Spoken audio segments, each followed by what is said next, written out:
में आकर कभी भी भगवान को गलत मत कहो, क्योंकि जब भगवान की कृपा होती है तब कंगाल भी यानी कि भिखारी भी राजा बन जाता है। इसलिए जो भी हो रहा है उसी में सबका कल्याण है। राधे राधे। शर्मा जी की कहानी चैनल पर आप सबका हार्दिक हार्दिक स्वागत, अभिनंदन।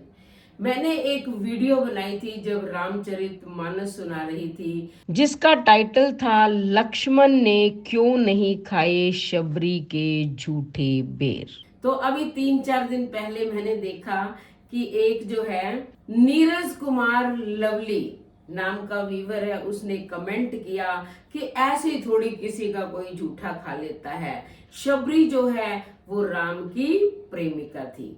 तो मैंने कहा कि आज इस कमेंट का मैं उत्तर देती हूँ। तो उत्तर से पहले आप जान लें कि शबरी थी कौन।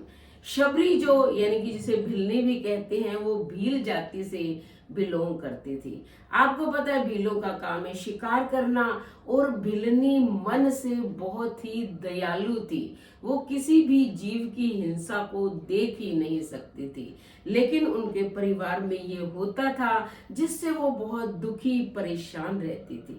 उसके माता पिता ने उसका विवाह निश्चित कर दिया। जब वो बड़ी हो गई तो वो परेशान रहने लगी, क्योंकि उसका पति इतना वीर था। जो लड़का उन्होंने चुना था माता पिता ने, वो एक ही तीर से कई कई हिरणों का शिकार कर लेता था। अब उसने सोचा कि अगर मेरा विवाह इस घर में हो गया तो मैं क्या करूंगी। वो घर से भाग जाना चाहती थी, और ठीक 2 दिन पहले जो है रात्रि के समय वो भाग गई। आप देखो उसमें इतनी लगन थी अपने कर्म के प्रति कि मैंने ये गलत काम अपने घर के अंदर होने नहीं देना है। मैं उस घर में नहीं रहूंगी जहां ये गलत काम होगा। माता पिता के घर देखती रही, लेकिन अब वो बहुत ज्यादा परेशान थी।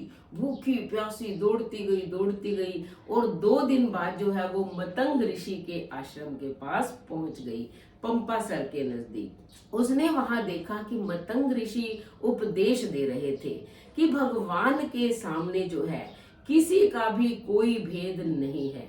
भगवान कोई ऊंच नीच में भेद नहीं करते, कोई जातिवाद में नहीं पड़ते हैं। उनके लिए तो सबसे प्रथम भक्ति है, सच्चा मन है। जो व्यक्ति निश्चल प्रेम करता है भगवान से, निश्चल भक्ति करता है, तो भगवान उसे अपने सबसे प्रिय भक्तों में स्थान देते हैं।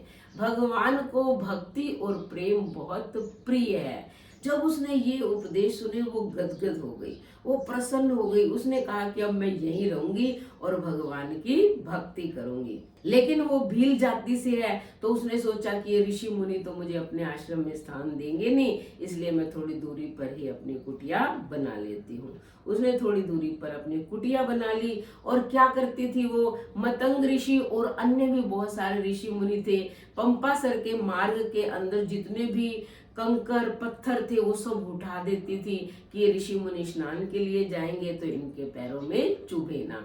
झाड़ू निकाल देती थी और खूब सारी लकड़ियां तोड़ के रख देती थी, यानी कि समिधा के रूप में ऋषि मुनि यज्ञ करते थे तो उसका प्रयोग करते थे। अब एक दिन मतंग ऋषि ने सोचा कि ये रोज कौन है जो हमारा मार्ग भी साफ कर देता है। जब हम स्नान करने जाते हैं पंपासर तक एक भी कंकर नहीं मिलता, और समिधा भी हमारे द्वार पर मिल जाती है। उन्होंने अपने शिष्यों को कहा कि तुम ध्यान रखो। अब शिष्यों ने पहरा दिया और उन्होंने शबरी को पकड़ लिया। अब शबरी कांप रही है बुरी तरह भी, ये मुझे क्या कहेंगे, क्या दंड देंगे। लेकिन जैसे ही मतंग ऋषि ने उन्हें देखा, उसे भी अपनी शिष्या समझा और कहा कि ये शबरी बहुत पवित्र है, इसका मन जो है इतना निश्चल है कि ऐसा कोई हो ही नहीं सकता। शबरी को कहा कि डरने की कोई जरूरत नहीं है, तुम यहीं हमारे आश्रम में रहो। लेकिन बाकी अन्य जो ऋषि मुनि थे उनको क्रोध आ गया कि ये भील जाति के, इसको ऋषि ने अपने पास रख लिया। और एक दिन तो क्या है, शबरी मार्ग साफ कर रही थी, उसी समय बहुत सारे ब्राह्मण जो थे वो स्नान करने के लिए, यानी कि ब्राह्मण ऋषियों के रूप में रहते थे कि हम जो है स्नान करने जा रहे हैं, और रास्ते में वो भिलनी मिल गई किसी को, यानी कि जरा सा स्पर्श हो गया तो उन्होंने कहा कि इसने हमें भ्रष्ट कर दिया, हमारा तो ब्राह्मण धर्म खत्म हो गया। वो जैसे स्नान करने के लिए गए, वहां देखा जो पानी है वो तो रक्त बन गया, उसमें कीड़े मकोड़े पड़ गए। अब उन्होंने सारा दोष जो है शबरी पर डाल दिया, उसे खूब खरी खोटी सुनाई। वो बेचारी डरती डरती जो है मतंग ऋषि के आश्रम में आ गई। तो मतंग ऋषि ने कहा कि कोई बात नहीं, यानी कि ये जो सोचते हैं इनको सोचने दो, तुम पवित्र हो, तुम्हारे अंदर जो निश्चल प्रेम है भगवान के प्रति, यानी कि तुम सच्ची भक्त हो भगवान की, इसलिए तुम्हें किसी से कोई डरने की जरूरत नहीं है, क्योंकि जिसको यानी कि भगवान बचाता है उसको कोई मार नहीं सकता है।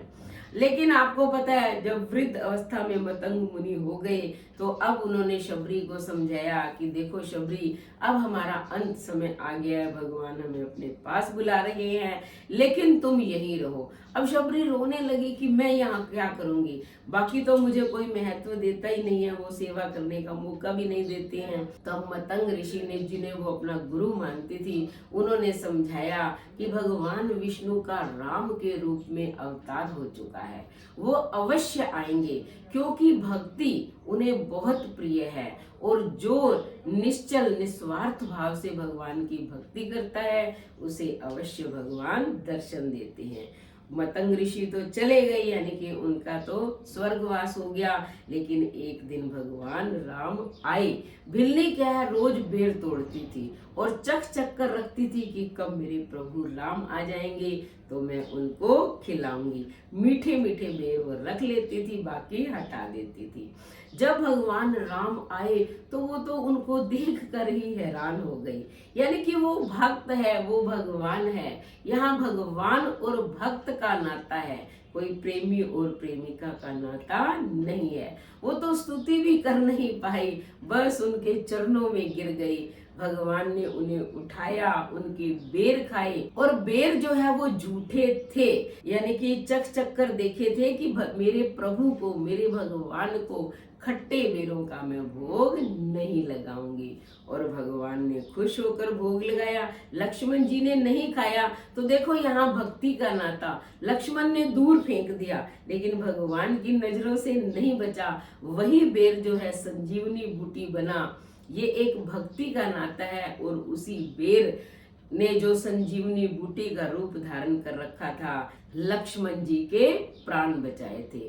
तो आपको मैं कह देना चाहती हूँ कि यहाँ भक्ति प्रमुख है। भगवान प्रेम करते हैं, अपने सभी भक्तों से प्रेम करते हैं।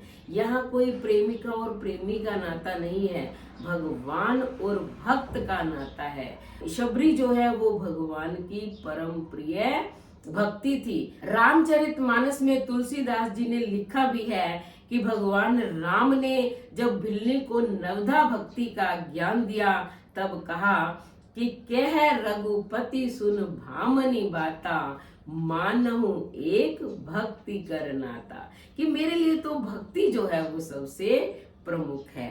तो मैं इस व्यूअर को बताना चाहती हूँ कि भगवान और भक्त में जो प्रेम होता है वो निस्वार्थ भाव का होता है, उसमें कोई वासना नहीं होती है। और जब भक्त भगवान का यानी कि जूठा खा लेते हैं, भोग लगाते हैं, तो भगवान भी प्रसन्न होकर अपने भक्तों का जूठा खा लेते हैं। भगवान कृष्ण खाते थे ना ग्वाल वालों के संग, इसलिए भगवान को अच्छी दृष्टि से देखिए, उनके भक्तों को भी अच्छी दृष्टि से देखिए। तो शबरी देखो जैसे ही भगवान गए वैसे ही उसने अपने प्राण त्याग दिए, लेकिन जाते जाते भी पता बता गई कि आगे जो है किष्किंधा है, वहाँ सुग्रीव रहता है अपने भाई के डर से, और आप वहाँ जाइए, वहाँ सीता की सुधि मिल जाएगी।